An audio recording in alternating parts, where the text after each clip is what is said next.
धन संचय की अधिकता जीवन मृत्यु का कारण बनती है।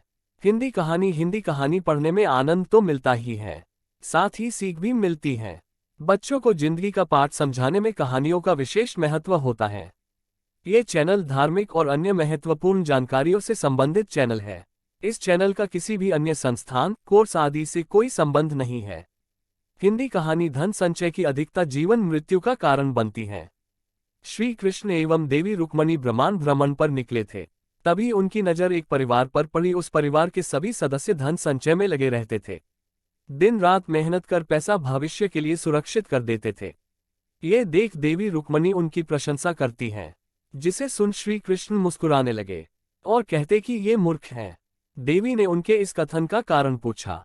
तब श्री कृष्ण ने उन्हें ऋषि वेद व्यास की एक कहानी सुनाई। हिंदी कहानी कुछ इस प्रकार है। एक दिन प्रश्नकाल के वक्त शिष्य ने गुरु व्यास से एक प्रश्न किया कि हे गुरु, धन संचय करना उचित है या नहीं। ऋषि वेद व्यास ने कहा, अति सदा ही बुरी होती है पुत्र। शिष्य ने इसको विस्तार से बताने का आग्रह किया। ऋषि वेद व्यास ने पूछा, पुत्र क्या तुमने रेशम का कीड़ा देखा है? यह एक अनमोल कीड़ा होता है जो अपने भीतर रेशम जैसे अमूल्य धागे को जन्म देता है। वह अपने चारों तरफ इस अनमोल धागे का संचय करता है और जाल बुनता जाता है जो उसे जकड़ लेता है। यह उसकी जमा पूंजी है जो उसके किसी काम की नहीं होती। इस जमा पूंजी के फल के लिए उसे अपने प्राण देना होता है और उसकी मृत्यु के बाद ये रेशम किसी अन्य के लिए लाभकारी होता है। अतः इस संचय का उस कीड़े को कोई लाभ नहीं होता, अपितु उसकी मृत्यु का कारण बनता है। आवश्यकता से अधिक धन का संचय विनाश का कारण बनता है। ये कहानी सुनकर देवी को समझ आ गया कि भगवान ने उस परिवार को मूर्ख क्यों कहा। अति का कभी भगवान भी सहयोग नहीं करते। जीवन में हर चीज का संतुलन होना आवश्यक है।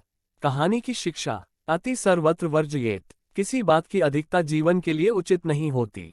जीवन को संतुलित करना ही जीवन को सफल बना सकता है। हिंदी कहानी धन संचय की अधिकता जीवन मृत्यु का कारण बनती है। आपको इससे क्या शिक्षा मिलती है, अवश्य लिखें। हिंदी कहानी धन संचय की अधिकता जीवन मृत्यु का कारण बनती है आपको कैसी लगी हमें बताएं। आज के इस महत्वपूर्ण धार्मिक प्रकाशन को हम यहीं समाप्त करने की आज्ञा चाहते हैं। आप सबसे नम्र विनती है कि कृपया आप सब अपने अनमोल विचार हमें कमेंट बॉक्स में अवश्य लिखें। इस चैनल से आपको सनातन धर्म, हिंदू धार्मिक पुराणों, उपनिषदों, ग्रंथों, वेदों, बच्चों के लिए शिक्षाप्रद, मोटिवेशनल, नैतिक शिक्षा, बोध कथाएं, पौराणिक कथाएं इत्यादि और हिंदू देवी देवताओं से संबंधित ज्ञान और नई नई जानकारी प्राप्त होगी। ये चैनल ज्ञान का खजाना है जो अधिकांश ज्ञान और जानकारी प्रदान करता है जो किसी व्यक्ति के लिए खुद को सही ढंग से समझने और उनके आसपास की दुनिया को समझने के लिए महत्वपूर्ण है। जीवन के बारे में आपको जो कुछ भी जानने की जरूरत है वह इस चैनल में है, लगभग सब कुछ। इस चैनल को अपने दोस्तों रिश्तेदारों में शेयर करें और सब्सक्राइब करें। सनातन धर्म व भारतवर्ष के हर पहलू के बारे में हर माध्यम से जानकारी जुटाकर उसको संपूर्ण व सत्य रूप से आप लोगों तक पहुंचाना मेरा उद्देश्य है। यदि किसी भी विषय में मुझसे किसी भी प्रकार की कोई त्रुटि हो तो कृपया इस लेख के नीचे टिप्पणी कर मुझे अवगत करें। अच्छे विचारों को हम यहाँ प्रकाशित करते हैं। धन्यवाद।